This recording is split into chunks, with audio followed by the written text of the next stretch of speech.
Dažnai kyla klausimų, ar aš galiu pretenduoti į sugyventinio ar sugyventinės turtą. O kartais žmonės ateina, išsigandę su nerimu, klausdami, ar sugyventinis ar sugyventinė gali pretenduoti į mano turtą. Lietuvos aukščiausias teismas yra suformulavęs praktiką, pagal kurią galima tikėtis prisiteisti kito sugyventinio turto dalį.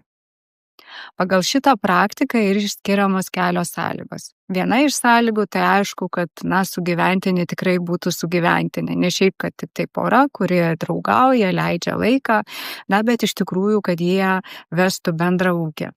Antras svarbus dalykas tai yra sugyventinių susitarimas. Susitarimas sukurti tam tikrą daiktą, pavyzdžiui, pastatyti nekilnojamą turtą arba įsigyti jį, tai būtų antra sąlyga. Ir trečia sąlyga tai yra esminis prisidėjimas prie šito turto. Tai yra arba, kad būtų remontas atliekamas esminis, tai galėtų būti kapitalinis remontas, ar iš tikrųjų tikrai svarbia pinigų suma prisidėta prie turto įsigijimo. Jeigu turite papildomų klausimų, prašau kreiptis į mane asmeniškai, į advokatę Juliją Viktoriją Flist, arba įsigyti autorinius mokomuosius įrašus Nesiparinki LT.